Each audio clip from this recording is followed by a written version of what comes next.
നമസ്കാരം. റിലീസ് വാർത്തകളിലേക്ക് സ്വാഗതം. ആദ്യം നോക്കാം പ്രധാന വാർത്തകൾ. ജനപ്രിയ പ്രഖ്യാപനങ്ങളുമായി വി ഡി സതീശന്റെ കന്നി ബജറ്റ്. എല്ലാ കുടുംബത്തിനും 25 ലക്ഷം രൂപയുടെ ഉമ്മൻചാണ്ടി ആരോഗ്യ ഇൻഷുറൻസ് പദ്ധതി. മാരക രോഗങ്ങളുള്ളവർക്ക് വൺ കേരള മിഷൻ. 2 പുതിയ മെഡിക്കൽ കോളേജുകൾ കൂടി. കേരളത്തെ തുറമുഖ നഗരമാക്കാൻ മിഷൻ സമുദ്രയും. ദക്ഷിണ കേരള സാമ്പത്തിക ഇടനാഴി. സ്വകാര്യ പങ്കാളിത്തത്തിന് പ്രോത്സാഹനം. നിക്ഷേപകരെ ആകർഷിക്കുന്നതിനായി പ്രത്യേക സെൽ. ഉന്നത വിദ്യാഭ്യാസത്തിനായി കേരള നോളജ് വാലി. കിഫ്ബി പൊളിച്ചുപണി. റബ്ബറിന്റെ താങ്ങുവില 250 രൂപയാക്കി. നെല്ല് സംഭരണം കാര്യക്ഷമമാക്കും. യുവാക്കളെ കാർഷിക മേഖലയിലേക്ക് ആകർഷിക്കാൻ പ്രത്യേക പദ്ധതി. മത്സ്യത്തൊഴിലാളികൾക്ക് ഭവന പദ്ധതി. ബോട്ടുകൾക്കുള്ള മണ്ണെണ്ണ സബ്സിഡി ലിറ്ററിന് 75 രൂപയാക്കി. എല്ലാ തീരദേശവാസികൾക്കും പട്ടയം. സർക്കാർ ജീവനക്കാരുടെ മെഡിസെപ്പും പെൻഷനും പരിഷ്കരിക്കും. 10 ലക്ഷം വരെയുള്ള ഇലക്ട്രിക് വാഹനങ്ങൾക്ക് വില കുറയും. ഭാവി കേരളത്തിനുള്ള ബ്ലൂ പ്രിന്റ് ഇല്ലെന്ന് പ്രതിപക്ഷ നേതാവ് പിണറായി വിജയൻ. നവകേരള സ്വപ്നം കൈയൊഴിഞ്ഞെന്നും പിണറായി. LDF സർക്കാരിന്റെ പദ്ധതികളിൽ പലതിൻ്റെയും പേരുമാറ്റി പ്രഖ്യാപിച്ചെന്നും വിമർശനം. കേന്ദ്ര പദ്ധതികളുടെ കോപ്പിയടിയെന്നും പ്രഖ്യാപനം കടലാസിൽ ഒതുങ്ങുമെന്നും BJP. ബജറ്റിനെ സ്വാഗതം ചെയ്ത് സിനിമാ മേഖലയിലെ പ്രമുഖർ.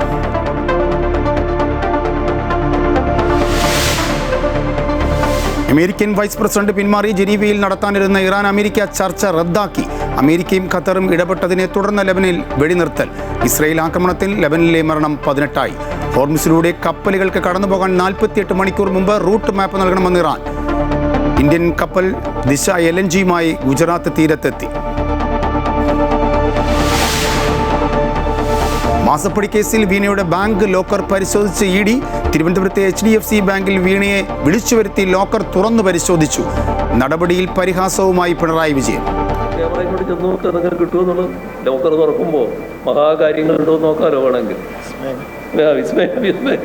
വിസ്മയുണ്ടോ നോക്കാലോ. വെള്ളാപ്പള്ളി നടേശൻ പ്രതിയായ മൈക്രോ ഫിനാൻസ് തട്ടിപ്പ് കേസിൽ വിമർശനവുമായി ഹൈക്കോടതി. 3 ആഴ്ചയ്ക്കകം അന്വേഷണ പുരോഗതി റിപ്പോർട്ട് നൽകിയില്ല എങ്കിൽ SPS ശശിധരനെ ചുമതലയിൽ നിന്ന് മാറ്റുമെന്ന് കോടതി.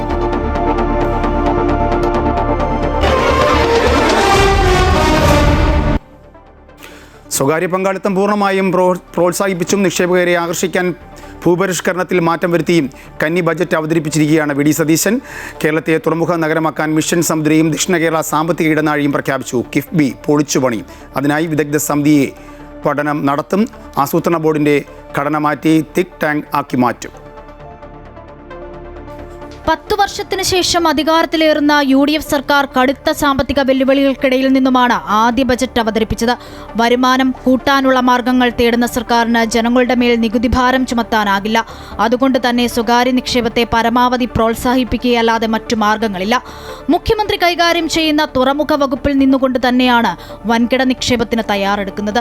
കപ്പൽ അനുബന്ധ പ്രവർത്തനങ്ങൾക്കും മറ്റ് 13 നോൺ മേജർ തുറമുഖങ്ങളിലെ തുറമുഖ ഭൂമികൾ, കെട്ടിടങ്ങൾ, മറ്റ് ആസ്തികൾ പ്രയോജനപ്പെടുത്തി സ്വകാര്യ പങ്കാളിത്തത്തോടെ മാരിടൈം ടൂറിസം, ലോജിസ്റ്റിക്സ്, മാരിടൈം വ്യവസായം, മാരിടൈം നിയമവിദ്യാഭ്യാസം, മാരിടൈം മ്യൂസിയം എന്നിവ ഉൾപ്പെടുന്ന കേരള മാരിടൈം പോളിസി രൂപീകരിക്കും.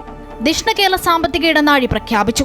തിരുവനന്തപുരത്തെ കേരളത്തിന്റെ വിജ്ഞാന ഹബ്ബായും കൊല്ലത്തെ ധാതു സംസ്കരണത്തിന്റെയും അപൂർവ ധാതുക്കളുടെയും കേന്ദ്രമായും ആലപ്പുഴയെ ഇന്ത്യയുടെ ബ്ലൂ എക്കണോമി തലസ്ഥാനമായും മാറ്റും.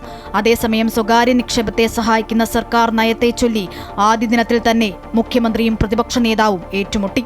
നേരത്തെ അവതരിപ്പിച്ച ധവളപത്രത്തിൻ്റെയും പ്രധാനപ്പെട്ട ഊന്നൽ സ്വകാര്യ മേഖലയ്ക്ക് നല്ല അവസരം കൊടുക്കലായിരുന്നു. അതുതന്നെയാണ് ഇപ്പോൾ അവതരിപ്പിച്ച UDF സർക്കാരിൻ്റെ ആദ്യ ബജറ്റിലും കാണാൻ കഴിയുന്നത്. ശരിയാണ്. അദ്ദേഹത്തിന്റെ ആക്ഷേപത്തെ ഞാൻ പൂർണ്ണമായി സ്വീകരിക്കുന്നു. സ്വകാര്യ നിക്ഷേപം ഇവിടെ ഉണ്ടാവണം. ഈ 87,000 കോടി രൂപയുടെ കടവും ഇപ്പോൾ കൊടുക്കേണ്ട ബാധ്യതയും 5 ലക്ഷം കോടി രൂപയുടെ കടവുള്ള ഒരു സംസ്ഥാനത്തിന് ഏത് കാര്യമാണ് ഒരു സെക്ടറിൽ, പബ്ലിക് സെക്ടറിൽ തുടങ്ങാൻ പറ്റുന്നത്? ഇവിടെ ഇൻവെസ്റ്റ്മെന്റ് വേണ്ടേ? ഇവിടെ മത്സരിക്കുകയാണ് സംസ്ഥാനങ്ങൾ, ഇന്ത്യയിലെ സംസ്ഥാനങ്ങൾ. ഇവിടെ വരാൻ പാടില്ല ആരും. അതല്ല ഞങ്ങളുടെ നയം. ഞങ്ങൾ സ്വകാര്യ നിക്ഷേപത്തെ പ്രോത്സാഹിപ്പിക്കും, ഇൻവെസ്റ്റ്മെന്റിനെ പ്രോത്സാഹിപ്പിക്കും. അതുവഴിയേ സമ്പദ്ഘടനയെ മെച്ചപ്പെടുത്താൻ പറ്റുള്ളൂ. കിഫ്ബിയുടെ വൻ ബാധ്യത ഒഴിവാക്കാൻ പദ്ധതി പൂർണ്ണമായും പൊളിച്ചെഴുതും. ഇത് പഠിക്കാനായി വിദഗ്ധ സമിതിയെ ചുമതലപ്പെടുത്തി. നിലവിൽ ആസൂത്രണ ബോർഡിന്റെ ഘടന മാറ്റി കൂടുതൽ ആശയങ്ങളും പദ്ധതികളും നടപ്പിലാക്കുന്ന തിങ്ക് ടാങ്കായി പരിഷ്കരിക്കുമെന്നും ബജറ്റിൽ പ്രഖ്യാപിച്ചു. അമൃത ന്യൂസ്, തിരുവനന്തപുരം.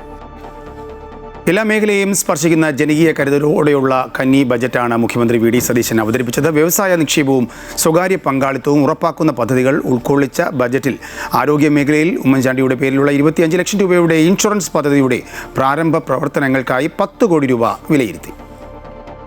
1.69 ലക്ഷം കോടി റവന്യൂ വരവും 2.05 ലക്ഷം കോടി റവന്യൂ ചെലവും 35,355 കോടി റവന്യൂ കമ്മിയും പ്രതീക്ഷിക്കുന്ന ബജറ്റാണ് മുഖ്യമന്ത്രിയും ധനകാര്യമന്ത്രിയുമായ വി ഡി സതീശൻ അവതരിപ്പിച്ചത്.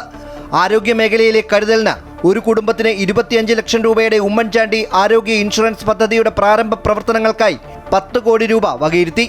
സർ, ഉമ്മൻചാണ്ടി ആരോഗ്യ ഇൻഷുറൻസ് പദ്ധതി എല്ലാ കുടുംബങ്ങൾക്കും 25 ലക്ഷം രൂപയുള്ള സൗജന്യ ഉമ്മൻചാണ്ടി ആരോഗ്യ ഇൻഷുറൻസ് പദ്ധതി നടപ്പിലാക്കും.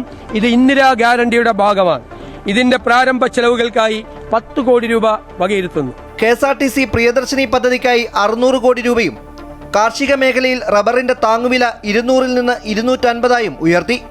ക്ഷീരവികസനത്തിന് 102 കോടി രൂപ മാറ്റിവെച്ചത് കൂടാതെ മനുഷ്യ വന്യമൃഗ സംഘർഷം ലഘൂകരിക്കാൻ ആധുനിക സാങ്കേതിക വിദ്യ സജ്ജമാക്കാൻ 192 കോടി രൂപ വകയിരുത്തി. ജെൻസി സ്റ്റാർട്ടപ്പുകൾക്കായി 50 കോടി രൂപ നീക്കിവെച്ചിട്ടുണ്ട്. തിരുവനന്തപുരം, കൊല്ലം, ആലപ്പുഴ ജില്ലകൾ കേന്ദ്രീകരിച്ച് തെക്കൻ കേരള എക്കണോമിക് കോറിഡോറിനായി 50 കോടി രൂപയും വകയിരുത്തിയിട്ടുണ്ട്. ഉന്നത വിദ്യാഭ്യാസ മേഖലയിൽ മികച്ച അക്കാദമിക് പ്രോഗ്രാമുകൾക്കും മികവിന്റെ കേന്ദ്രങ്ങൾക്കുമായി കേരള നോളജ് വാലി പദ്ധതിയിൽ 100 കോടി രൂപ മാറ്റിവെച്ചു. സംസ്ഥാനത്തെ 4 വിമാനത്താവളങ്ങളെയും ഏകോപിപ്പിച്ചുള്ള വികസന പദ്ധതികൾക്കായി 200 കോടി രൂപയാണ് ബജറ്റിൽ വകയിരുത്തിയിരിക്കുന്നത്. അമൃത ന്യൂസ്, തിരുവനന്തപുരം. സംസ്ഥാനത്ത് അധിക നികുതി ഭാരമില്ലാതെയും ഒട്ടനവധി ഇളവുകൾ പ്രഖ്യാപിച്ചുമാണ് UDF സർക്കാരിന്റെ സംസ്ഥാന ബജറ്റ്. പൊതുഗതാഗതത്തെ ശക്തിപ്പെടുത്താൻ നികുതി ഇളവുകൾ നൽകി. ഇലക്ട്രിക് വാഹനങ്ങളുടെ നികുതി ഘടനയിലും മാറ്റം വരുത്തി. വീര്യം കുറഞ്ഞ മദ്യത്തിന്റെ നികുതി വർദ്ധിപ്പിച്ചു. രജിസ്ട്രേഷൻ ആൻഡ് സ്റ്റാമ്പ് ഡ്യൂട്ടിയിൽ ഒറ്റത്തവണ തീർപ്പാക്കൽ സംവിധാനം നടപ്പിലാക്കും. ഗതാഗത മേഖലയിലെ നികുതി ഇളവുകളാണ് ഏറെ ശ്രദ്ധേയമായത്. പൊതുഗതാഗതത്തെ ശക്തിപ്പെടുത്തുന്നതിന്റെ ഭാഗമായി പ്രൈവറ്റ് ബസ്സുകളുടെ ത്രൈമാസ നികുതിയിൽ ഇളവ് പ്രഖ്യാപിച്ചു. 50% ഇളവ്. ഇലക്ട്രിക് വാഹനങ്ങളുടെ നികുതി ഘടനയിൽ മാറ്റം വരുത്തി. വിലയുടെ അടിസ്ഥാനത്തിലാണ് ഇളവുകൾ അനുവദിച്ചത്. 10 ലക്ഷം രൂപ വരെ വിലയുള്ള ഇലക്ട്രിക് വാഹനങ്ങളുടെ റോഡ് നികുതി നിലവിൽ 5%, എന്നാൽ ഇത് 3% കുറച്ചു. 15 ലക്ഷം രൂപ മുതൽ 20 ലക്ഷം രൂപ വരെയുള്ള ഇലക്ട്രിക് വാഹനങ്ങളുടെ റോഡ് നികുതി ഇതുവരെ 8%, ഇത് 5% കുറച്ചു. അതേസമയം 40 ലക്ഷം രൂപയ്ക്ക് മുകളിൽ വിലയുള്ള ഇലക്ട്രിക് വാഹനങ്ങളുടെ റോഡ് നികുതി ഇതുവരെ ഉണ്ടായിരുന്ന 10% നിന്നും 15% ഉയർത്തി. എന്നാൽ 10 ലക്ഷം രൂപ മുതൽ 15 ലക്ഷം രൂപ വരെയും 20 ലക്ഷം രൂപ മുതൽ 40 ലക്ഷം രൂപ വരെ വിലയുള്ള ഇലക്ട്രിക് വാഹനങ്ങളുടെ നികുതിയിൽ മാറ്റം വരുത്തിയിട്ടില്ല. ഇലക്ട്രിക് വാഹനങ്ങളുടെ നികുതി ഘടന പരിശോധിച്ച് അത് പരിഷ്കരിക്കുന്നു. 10 ലക്ഷം രൂപ വരെ വിലയുള്ള ഇലക്ട്രിക് വാഹനങ്ങളുടെ റോഡ് നികുതി നിലവിൽ 5%-ൽ നിന്നും 3% കുറച്ചു. 15 ലക്ഷം മുതൽ 20 ലക്ഷം വരെ വിലയുള്ള ഇലക്ട്രിക് വാഹനങ്ങളുടെ റോഡ് നികുതി നിലവിൽ 8%-ൽ നിന്നും 5% കുറച്ചു.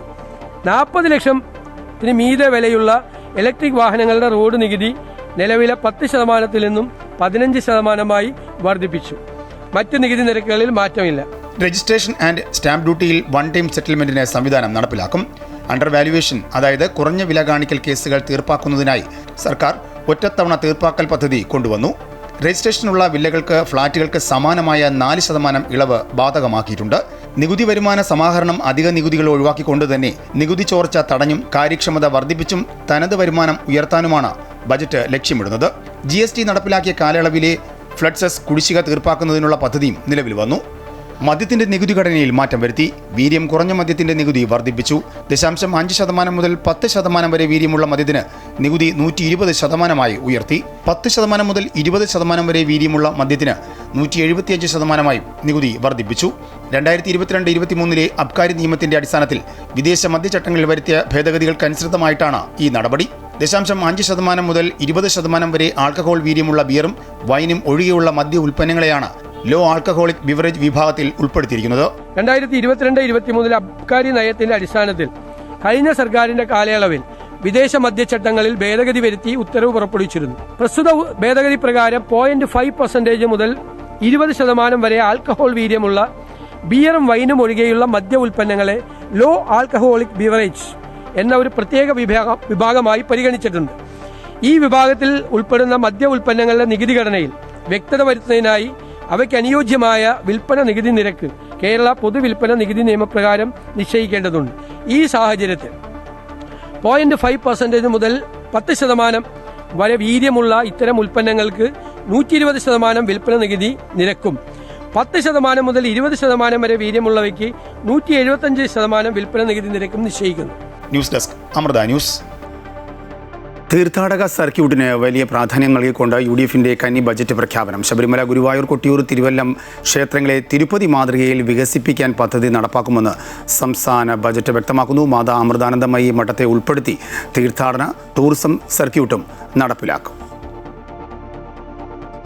സംസ്ഥാനത്തെ പ്രമുഖ തീർത്ഥാടന കേന്ദ്രങ്ങളുടെ സമഗ്രമായ വളർച്ചയ്ക്കായി വൻ പദ്ധതിയാണ് പ്രഖ്യാപിച്ചത്.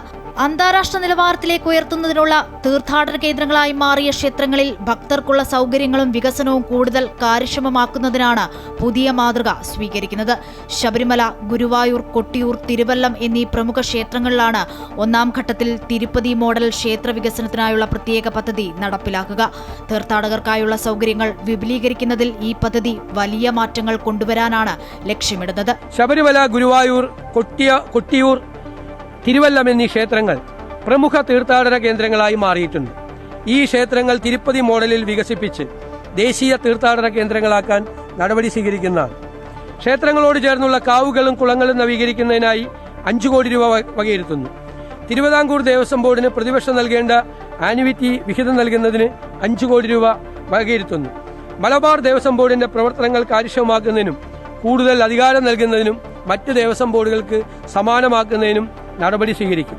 മാതാ അമൃതാനന്ദമയി മഠം, ഓച്ചിറ, അർത്തുങ്കൽ ബസലിക്ക എന്നിവ ഉൾപ്പെടുത്തി തീർത്ഥാടന ടൂറിസം സർക്യൂട്ട് പദ്ധതിയും പ്രഖ്യാപിച്ചു. അർത്തുങ്കൽ ബസലിക്ക, അമ്പലപ്പുഴ ക്ഷേത്രം, കാക്കലം പള്ളി, മണ്ണാർശാല, കൃഷ്ണപുരം കൊട്ടാരം, മാതാ അമൃതാനന്ദമയി മഠം, ഓച്ചിറ ക്ഷേത്രം തുടങ്ങിയ തീർത്ഥാടന കേന്ദ്രങ്ങളെ ബന്ധപ്പെടുത്തി തീർത്ഥാടന ടൂറിസം സർക്യൂട്ട് പദ്ധതി നടപ്പിലാക്കും. ഇതിനോടൊപ്പം തന്നെ നവോത്ഥാന നായകൻ ശ്രീനാരായണ ഗുരുവിന്റെ സ്മാരകം ഡൽഹിയിൽ സ്ഥാപിക്കുമെന്നും മുഖ്യമന്ത്രി ബജറ്റ് അവതരണത്തിലൂടെ വ്യക്തമാക്കി. അമൃത ന്യൂസ്, തിരുവനന്തപുരം. കടലിന്റെ അവകാശം കടലിന്റെ മക്കൾക്ക് എന്ന പ്രഖ്യാപനത്തോടെ മത്സ്യത്തൊഴിലാളികൾക്കും തീരദേശവാസികൾക്കും വലിയ പ്രതീക്ഷയും ആശ്വാസം പകരുന്ന പദ്ധതികളാണ് സംസ്ഥാന ബജറ്റിലുള്ളത്. മണ്ണെണ്ണ സബ്സിഡി വർധന മുതൽ ഭവന പദ്ധതി, സുരക്ഷാ സംവിധാനങ്ങൾ, പട്ടയ വിതരണം തുടങ്ങി തീരദേശ മേഖലയുടെ സമഗ്ര വികസനമാണ് ലക്ഷ്യം. സംസ്ഥാനത്തെ മത്സ്യത്തൊഴിലാളികൾ ഏറെ പ്രതീക്ഷയോടെ കാത്തിരുന്ന പ്രഖ്യാപനങ്ങളാണ് ബജറ്റിലുള്ളത്. മത്സ്യബന്ധന ബോട്ടുകൾക്കുള്ള മണ്ണെണ്ണ സബ്സിഡി ലിറ്ററിന് 75 രൂപയായി ഉയർത്തിയതാണ് ഏറ്റവും പ്രധാന പ്രഖ്യാപനം. ഇന്ധന ചെലവിന്റെ ഭാരം കുറയ്ക്കുന്ന ഈ തീരുമാനം മത്സ്യത്തൊഴിലാളികൾക്ക് വലിയ സാമ്പത്തിക ആശ്വാസമാകും.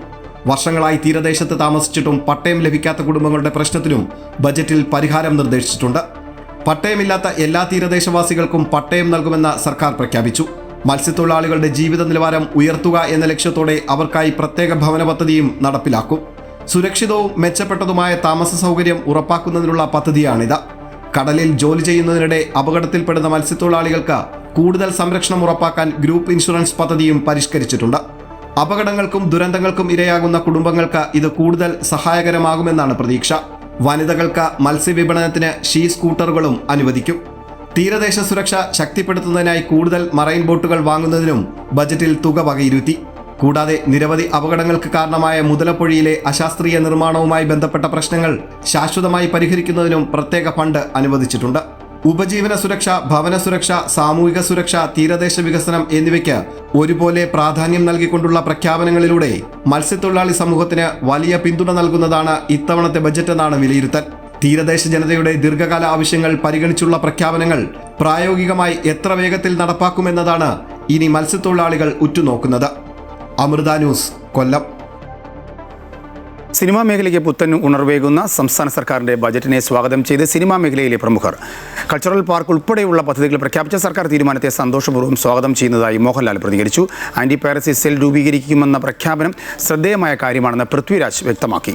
സിനിമയെ വ്യവസായമായി പ്രഖ്യാപിക്കുന്നത് കാലങ്ങളായിട്ടുള്ള ആവശ്യമായിരുന്നുവെന്ന് നിർമ്മാതാവ് ആൻഡോ ജോസഫും പ്രതികരിച്ചു.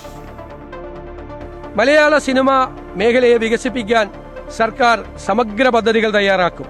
ഇതിന്റെ ഭാഗമായി JC Daniel international film city ചിത്രനഗരം കൊച്ചിയിൽ സ്ഥാപിക്കും. Cinema VD. സതീശൻ സർക്കാരിന്റെ ആദ്യ ബഡ്ജറ്റിലെ പ്രഖ്യാപനങ്ങൾ സിനിമാ മേഖലയിലെ പ്രമുഖർ പ്രതീക്ഷയോടെയാണ് സ്വീകരിച്ചത്. പുതിയ ബഡ്ജറ്റിൽ സിനിമാ മേഖലയെ കൈപിടിച്ചുയർത്താൻ കൾച്ചറൽ പാർക്ക് ഉൾപ്പെടെയുള്ള പദ്ധതികൾ പ്രഖ്യാപിച്ച സർക്കാർ തീരുമാനത്തെ സന്തോഷപൂർവ്വം സ്വാഗതം ചെയ്യുന്നുവെന്ന് നടൻ മോഹൻലാൽ പ്രതികരിച്ചു.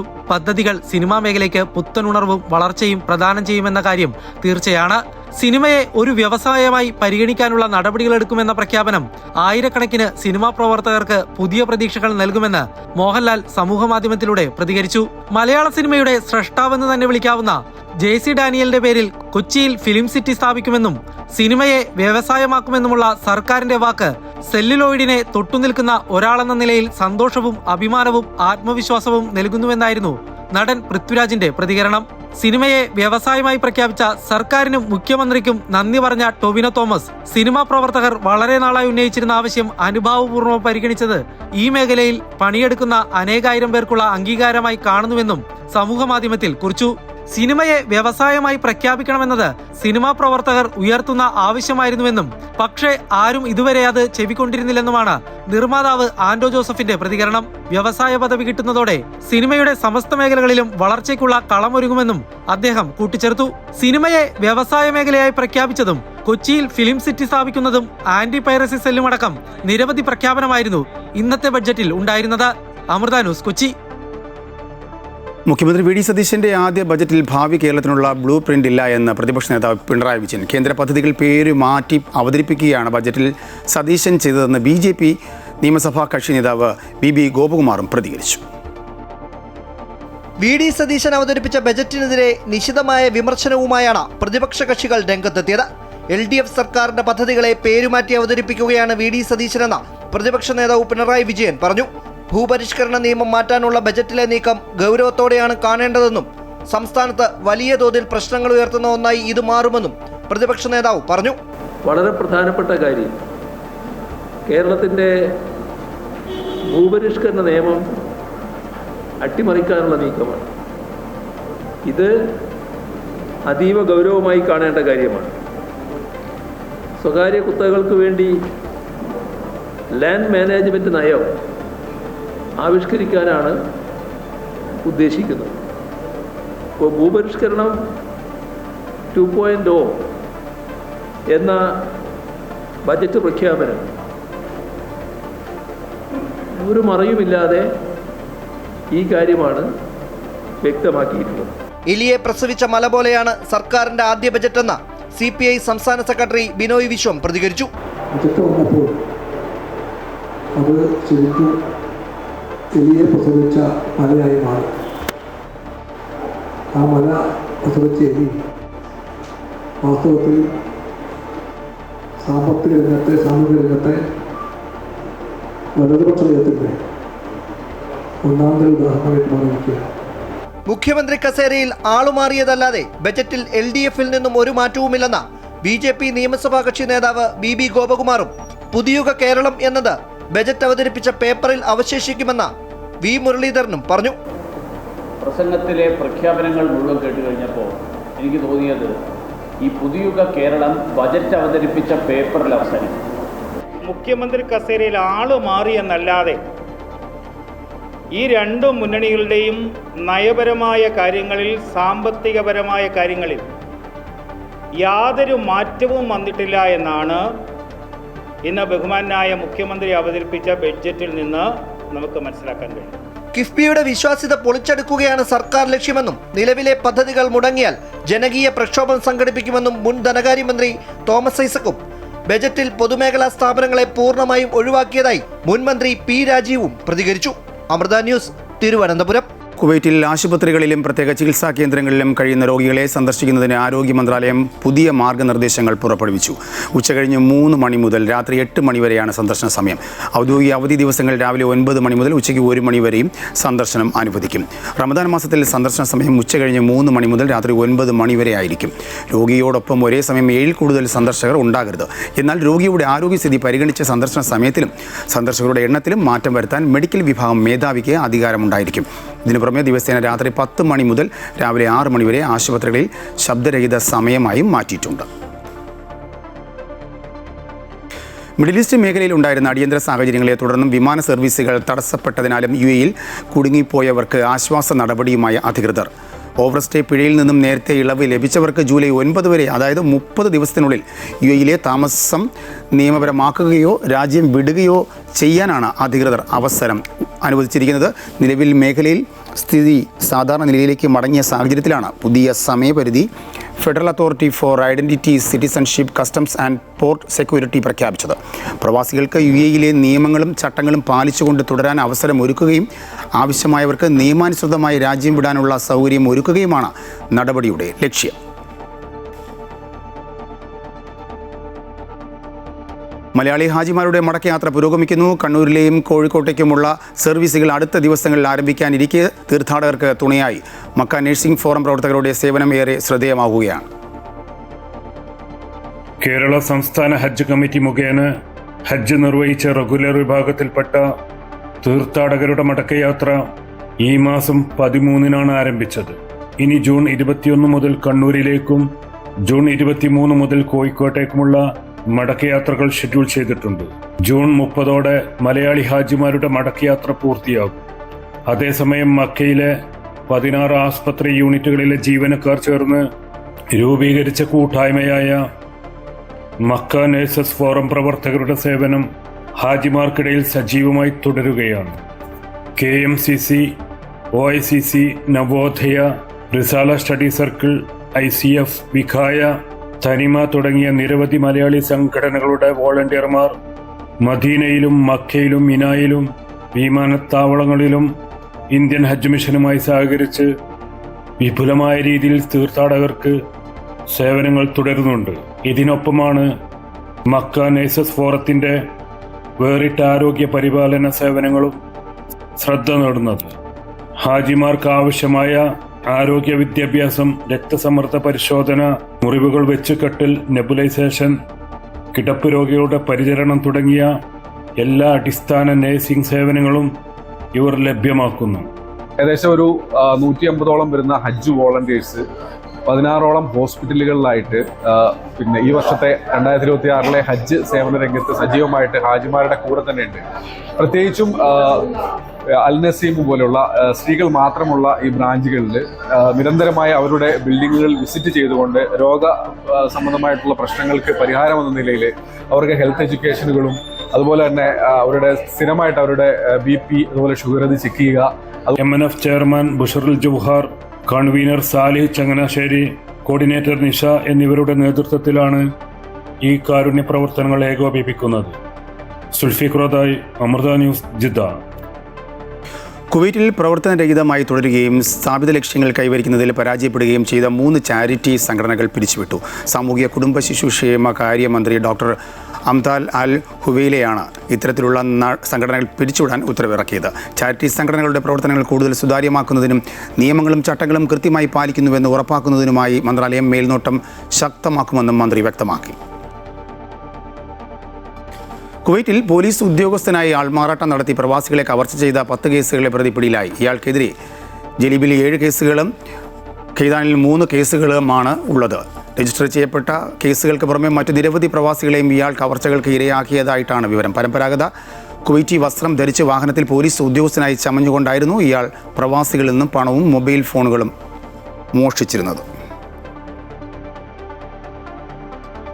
സോഷ്യൽ മീഡിയ വഴി വിസ, റെസിഡൻസി സേവനങ്ങളുടെ പേരിൽ പൊതുജനങ്ങളെ തെറ്റിദ്ധരിപ്പിക്കുന്ന അനധികൃത പ്രവർത്തനങ്ങൾക്കെതിരെ ദുബായ് GDRFA ശക്തമായ നടപടി സ്വീകരിച്ചു. ഔദ്യോഗിക സർക്കാർ സേവനങ്ങളിലുള്ള പൊതുജന വിശ്വാസം സംരക്ഷിക്കുന്നതിനും ഉപഭോക്താക്കളുടെ അവകാശങ്ങൾ ഉറപ്പാക്കാനുമാണ് നടപടിയെന്ന് director general lieutenant general Mohammed Ahmed Al Marri വ്യക്തമാക്കി. ഇത്തരം വ്യാജ പരസ്യങ്ങളിൽ വീഴരുതെന്നും അധികൃതർ മുന്നറിയിപ്പ് നൽകി. നിയമവിരുദ്ധ പ്രവർത്തനങ്ങൾ ശ്രദ്ധയിൽപ്പെട്ടാൽ ബന്ധപ്പെട്ട അധികൃതരെ ഉടൻ അറിയിക്കണമെന്നും വ്യക്തിഗത വിവരങ്ങളോ പണമിടപാടുകളോ നടത്തുന്നതിന് മുമ്പ് സേവനദാതാക്കളുടെ വിശ്വാസ്യത ഉറപ്പാക്കണമെന്നും പൊതുജനങ്ങളോട് അദ്ദേഹം അഭ്യർത്ഥിച്ചു. അബുദാബിയിൽ ഡെലിവറി ബൈക്ക് യാത്രക്കാർ ഉൾപ്പെടുന്ന വാഹന അപകടങ്ങൾ വർദ്ധിച്ചു വരുന്ന സാഹചര്യത്തിൽ 120 കിലോമീറ്ററോ അതിൽ കൂടുതലോ വേഗപരിധിയുള്ള പ്രധാന ദേശീയപാതകളിൽ ഡെലിവറി ബൈക്കുകൾ പ്രവേശിക്കുന്നത് അധികൃതർ പൂർണ്ണമായി നിരോധിച്ചു. അബുദാബി മൊബിലിറ്റിയുടെ കീഴിലുള്ള ഇൻ്റഗ്രേറ്റഡ് ട്രാൻസ്പോർട്ട് സെൻ്ററാണ് റോഡ് സുരക്ഷ ഉറപ്പാക്കുന്നതിനും ഡെലിവറി ജീവനക്കാരുടെ ജീവൻ സംരക്ഷിക്കുന്നതിനുമായി ഈ പുതിയ തീരുമാനം കൊണ്ടുവന്നത്. അബുദാബി നഗരത്തിലെ ഷെയ്ഖ് സായിദ് ബിൻ സുൽത്താൻ സ്ട്രീറ്റിൽ ഷെയ്ഖ് സായിദ് പാലം മുതൽ ഷെയ്ഖ് സായിദ് ടണൽ വരെയുള്ള ഭാഗങ്ങളിലും ഈ നിരോധനം ബാധകമായിരിക്കും. കഴിഞ്ഞ 2 വർഷത്തിനിടയിൽ ഡെലിവറി ബൈക്കുകൾ ഉൾപ്പെടെ 72 ഗുരുതര അപകടങ്ങളാണ് രാജ്യത്ത് റിപ്പോർട്ട് ചെയ്തത്. ഇറാനും അമേരിക്കയും ജനീവയിൽ നടത്താനിരുന്ന ചർച്ച റദ്ദാക്കി. അമേരിക്കൻ വൈസ് പ്രസിഡന്റ് പിന്മാറിയതോടെയാണ് ചർച്ച റദ്ദാക്കിയത്. ലെബനനിൽ ഇസ്രായേൽ നടത്തിയ ആക്രമണത്തിന് പിന്നാലെയാണ് അമേരിക്കയുടെ പിന്മാറ്റം. ലെബനനിൽ ഇസ്രായേൽ ശക്തമായ വ്യോമാക്രമണമാണ് നടത്തിയത്. 4 സൈനികരടക്കം മരണം 18ആയി. ഒട്ടേറെ പേർക്ക് പരിക്കേറ്റു. ആക്രമണം ശക്തമായതിനെ തുടർന്ന് അമേരിക്കയും ഖത്തറും ഇടപെട്ട് വെടിനിർത്തൽ പ്രാബല്യത്തിലാക്കി. ഹോർമുസ് കടലിടുക്കിലെ ഗതാഗതം പുനഃസ്ഥാപിച്ചതോടെ ഇന്ത്യയിലേക്കുള്ള ചരക്ക് നീക്കം വീണ്ടും സജീവമാകുന്നു. 62,370 മെട്രിക് ടൺ LNGയുമായി ദിശ കപ്പൽ ഗുജറാത്തിലെ ദഹേജ് ടെർമിനലിൽ എത്തി. 3 മാസത്തിലേറെയായി ഹോർമുസ് കടലിടുക്കിൽ കുടുങ്ങിക്കിടക്കുകയായിരുന്നു ദിശ.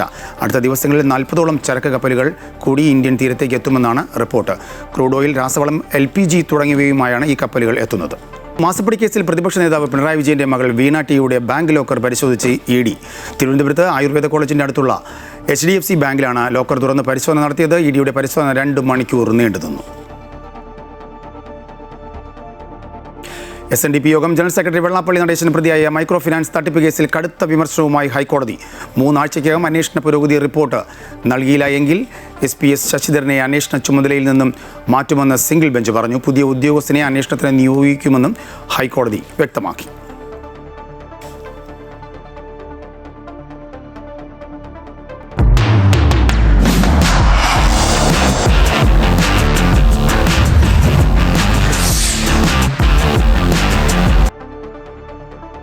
ഫിഫ ലോകകപ്പിൻ്റെ ഗ്രൂപ്പ് C-D മത്സരങ്ങളിൽ ഇന്ന് നിർണായകമായ 4 പോരാട്ടങ്ങൾ നടക്കും. അല്പസമയത്തിനകം അമേരിക്ക ഓസ്ട്രേലിയയെ നേരിടും. 3:30 സ്കോട്ട്ലൻഡ് മൊറോക്കയെ നേരിടും. രാവിലെ 6 മണിക്കാണ് മുൻ ചാമ്പ്യന്മാരായ ബ്രസീലിൻ്റെ 2ാം മത്സരം. 6 മണിക്ക് ഹെയ്ത്തിയാണ് എതിരാളികൾ. തുർക്കി പരാഗ്വേ മത്സരം 8:30 നടക്കും. ഇതോടുകൂടി വാർത്താ ബുള്ളറ്റിൻ പൂർണ്ണമാകുന്നു. കൂടുതൽ വാർത്തയ്ക്കായി അമൃത ന്യൂസ് യൂട്യൂബ് കാണുക.